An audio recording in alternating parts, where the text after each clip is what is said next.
Today I want to share something with you that may totally surprise you. If you only looked at the scale, you'd think I actually went backwards over the last 10 days. My weight increased. But here's what the scale couldn't tell me. My lean mass increased. My body fat continued to decrease. And over the past 4 months, I cut my visceral fat in half. That's why I say the scale doesn't tell the whole story. Let me explain. Over 2 years ago, I started exploring GLP medications. I looked at Ozempic and Wegovy, but because I was already retired and on Medicare, they would have cost me over $1,500 a month. I eventually decided to try compounded semaglutide. It saved me more than 50%, but I was still paying around $675 a month.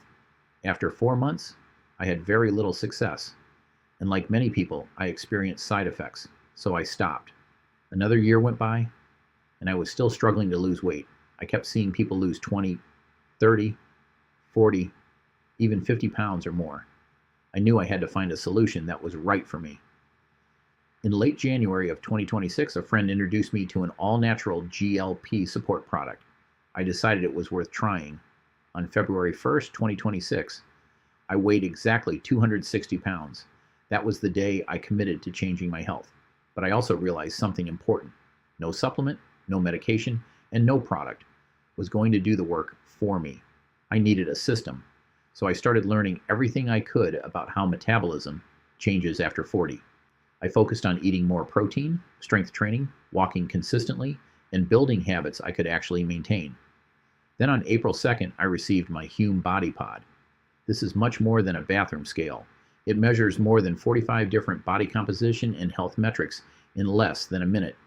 One thing a regular scale will never tell you is how much of the weight you're losing is muscle. And after 40, that matters more than most people realize. On April 2nd, my numbers looked like this. My weight was 241.6 pounds. My lean mass was 140.3 pounds. My body fat percentage was 39%. My lean mass percentage was 58.1%.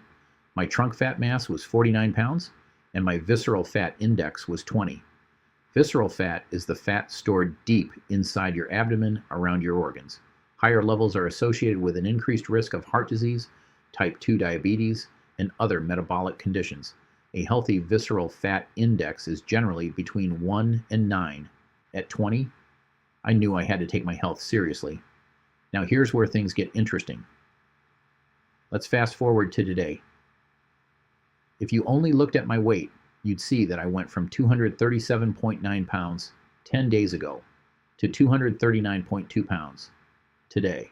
Most people would immediately think, I gained weight. But look at what actually happened. My lean mass increased from 140.3 pounds on April 2nd to 150.6 pounds on July 24th. And today it's 154 pounds. My body fat percentage dropped from 39% to 32.2% to 30.6%. My lean mass percentage increased from 58.1% to 63.3% to 64.4%. My trunk fat mass decreased from 49 pounds to 37.3 pounds to 33.3 pounds. And the number I'm probably most proud of, my visceral fat. It started at 20. Today, it's down to 10. I've cut it in half. That's a huge improvement in my metabolic health. And that's exactly why I tell people, don't let one number on the scale determine whether you're making progress. The scale can't tell you how much muscle you've built. It can't tell you how much body fat you've lost. It can't tell you whether you're becoming healthier. That's why I focus on 4 simple things: eating enough protein, strength training, walking consistently, and staying consistent long enough for those habits to work. The goal after 40 isn't simply to weigh less. The goal is to build muscle, reduce body fat, improve your metabolic health, and create a metabolism that works with you instead of against you. My journey isn't over. In fact, I believe the best is still ahead. If you're over 40 and want to learn how to lose fat, preserve muscle, and improve your metabolic health, follow Metabolic Edge 40+. I'll continue sharing exactly what's working for me and the science behind why it works.